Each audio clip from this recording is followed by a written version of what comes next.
From Blasher, cruder, looter, not ruder, the idiot savant of comedy, Smokey Daze Haze.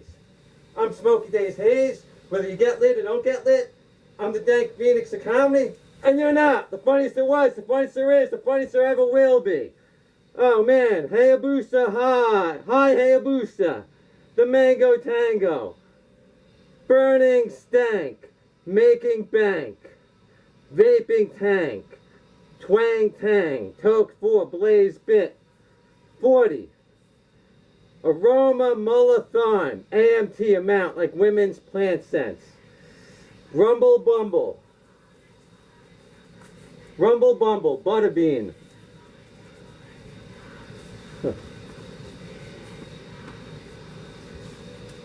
Rumble Bumble, Butterbean, bought, WrestleMania 15, $328.99, Brawl for All.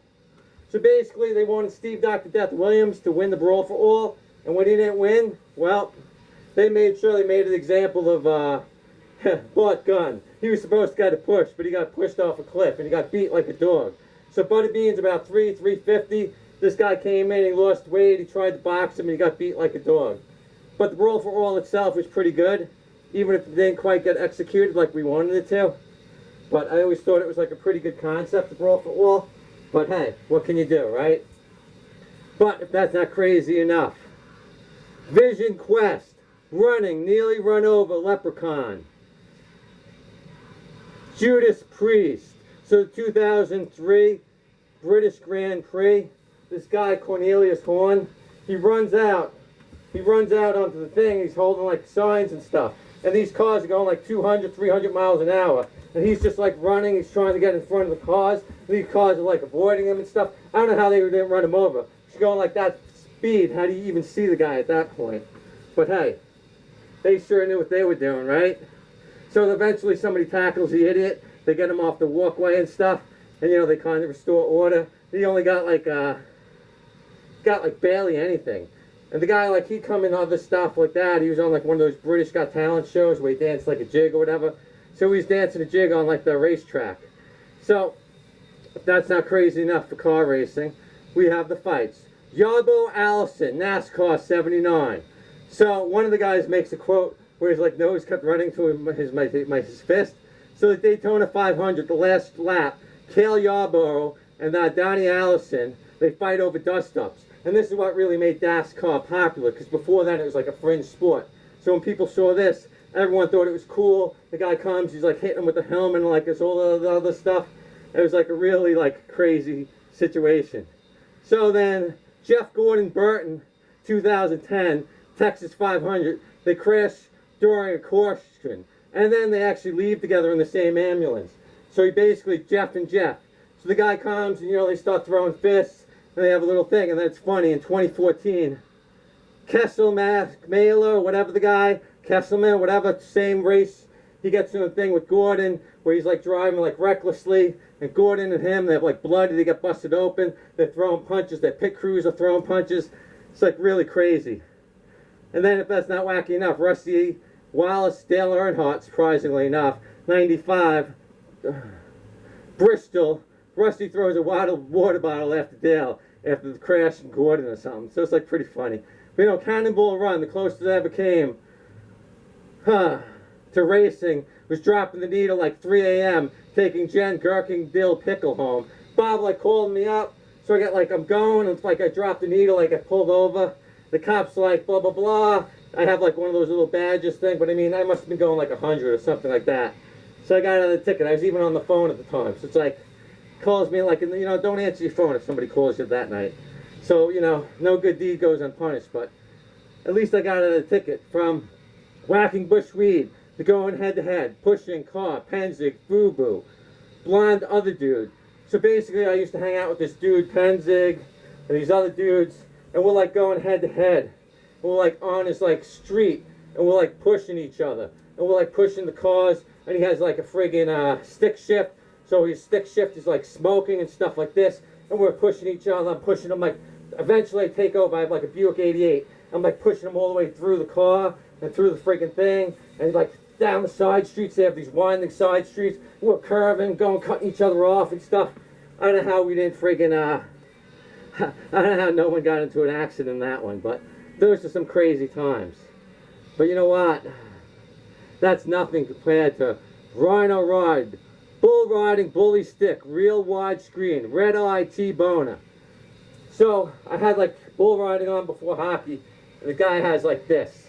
I mean, you can't even see it. It's like a huge friggin' red, just a friggin' big fucking, like a big bull cock, literally.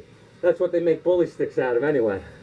So like bullies, like Riddick Bowe, 7-11, Galata boxing, low blows, the DQ ride in the 7th.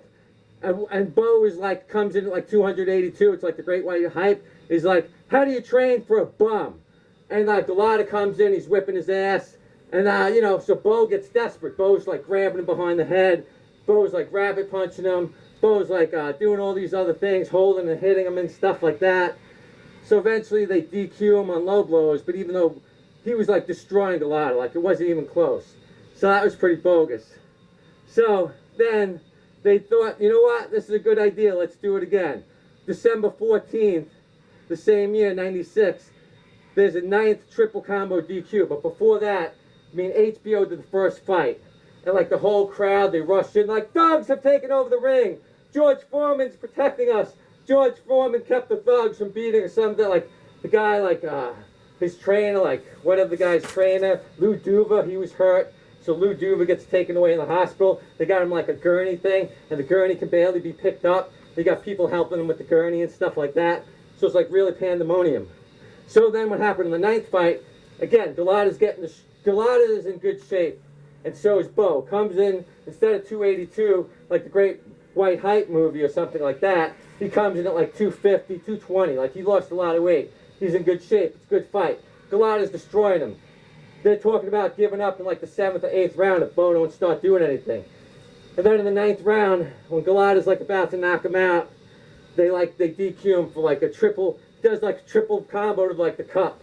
And the guy gets like friggin' knocked, you know, they DQ him for that. But what's bogus is like, they took away a point for a headbutt, which is bogus. Because when we get to the Tyson Holyfield thing, he's using his head like a battering ram, and they're not even giving him fouls. So that's why they DQ'd him, because he had 1 headbutt and 2 low blows. So it was really bogus. The casinos would have lost so much money on the first one. But yeah, so then if that's not enough, Bowe. Muller Thyme, 11-6-93. James 7th Heaven, Holyfield Bowe 2. The paraglider, fan guy, KO'd. So he comes in, because he wanted to come into the ring, and he wanted to jump around like, hey, I'm Rocky, I'm the champion. Because he thought it was kind of silly, and he did some other events. So basically, he comes in, and maybe if he landed on the canopy, he would have came in, you know, he would have made it.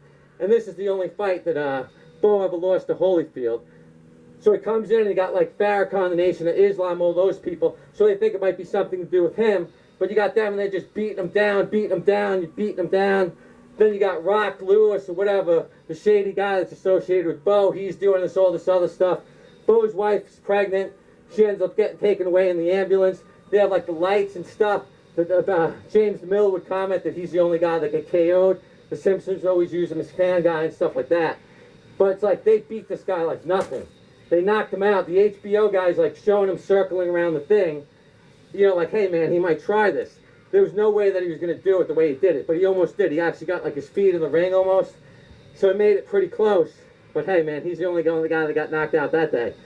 But, you know, then he did like some other stuff. He did like a sporting event, like the Raiders game. Then he went to like the UK, did like a soccer game. He did Buckingham Palace, where he painted his whole bottom of himself as green and stuff, so they knew it was like a lunatic. But you know what? You're a good guy, James Miller. Rest in peace. Shame what happened to him. But, you know what? Hear no evil. 6/28/97. Tastes like chicken. Tyson Holyfield. So Holyfield's headbutting him, and he's giving him low blows. And a lot of that comes from the first fight. So he just catches him with like a low blow. He's coming in, Holyfield. He's headbutting him. He headbutted him in the first round. Mills Lane didn't take a point. He claimed it was incidental, this other crap. But you know what? When it was Bowe Galata did an incidental headbutt, if anything, because he's beating him like a dog. And they take a point and they're DQing him. So Tyson actually came out in the 3rd round without his mouthpiece. Because when Holyfield was doing this, there's nothing to defend him. See, Holyfield cuts him in like the first round with a headbutt. The first time they fought, Holyfield was like doing battering rams, headbutting him, everything. Fouled him openly. So he knew when he cut his eye, Tyson had delayed like the replay because he had an eye injury. So he went right after the eye, and he's rubbing the eye, he's banging the eye, he's throwing his elbow, he's grabbing everything. One of the dirtiest fighters. He's clinching him every time. So it's almost like Bone Crusher Smith. Bills Lane doesn't have control of him. So Tyson comes out in the third. He knows the only thing he can do is going to bite him. He actually had his mouthpiece out and made him put it back in. Comes in, so when he goes like this, bam, Tyson bites him. Tyson bites Holyfield. He's like, you know what? You're not going to be headbutting me anymore, man. The refs, everyone was against it, but at one point they were starting to go for Tyson because he was starting to throw punches and beat him. So they're starting to chant on him. So then you would think Holyfield learned his lesson. Mills Lane tried to stop the fight. He got overruled by the doctor. And then Holyfield does the same thing where he tries to headbutt Tyson again. And Tyson bit him twice. And you know what? Tyson was right. You had that coming. You had that coming, Holyfield. You deserve that. What's the difference between a plumber and a boxer? A plumber fixes drain damage while a boxer has brain damage or causes brain damage or gives brain damage. Zinful 1, when I did tuxedo modeling, I imagined that it was tuxedo mask without the cape, cane, and mask. I drank 14 Zin wine glasses the first show because I only got 20 bucks. I'm working with these hot models doing a fashion show. They're hanging on to me so I don't fool. They're in the wedding dresses, nice makeup and everything. I'm not sure who's holding me up though, because we might end up on YouTube if we fall. I had a herniated disc at the time on my back. So it's funny though, like these people, like such juveniles, they didn't want to walk with the women, do like the fashion show. You're in a nice tuxedo and a beautiful woman with a dress and everything. So it was pretty cool. They were hanging on to me. I was getting to carry them. I got to see like a Michael Jackson guy do like a moonwalk. I got to meet like a Britney Spears impersonator. She also did like Lady Gaga and like people like that. So there's a lot of like people who were like impersonators and stuff like that. So it's pretty cool though. There's one model I didn't get to work with because I couldn't get my jacket on in time. But hey man, it was fun. Where do boxers go to college? Punch you, punch you, punch you. Punched out. After I jumped horsing around with Scott Gallup, he trips, fall, arm cuts, turns toward glass, driftwood table. And it's like a friggin' retard. He turns toward the driftwood table to go instead of the couch. It was almost like Springfield, when Jebediah Springfield, when like instead of fighting the bear, he like takes the axe and he throws it down and he fights the bear with his bare hand. Or it's almost like, so it just gives you an idea. He's not like the smartest person around. So he watched me get jumped. He's pushing me and basically pushed me. So we'll horse around. He pushes my leg, Scott Gallup, until it like sets off my my reflex. And he trips over his own feet and he falls. His arm cuts. He turns towards the glass driftwood table. So he breaks the glass. So I see his gray bone or so. Like he holds it up. I could see the thing actually split down into the gray bone. And then, the blood come and it's like all the way through down. I think he had like 100 stitches. And he was almost like, if you ever seen the Goonies, like Chunk, was like, fuck, my face, baby Ruth.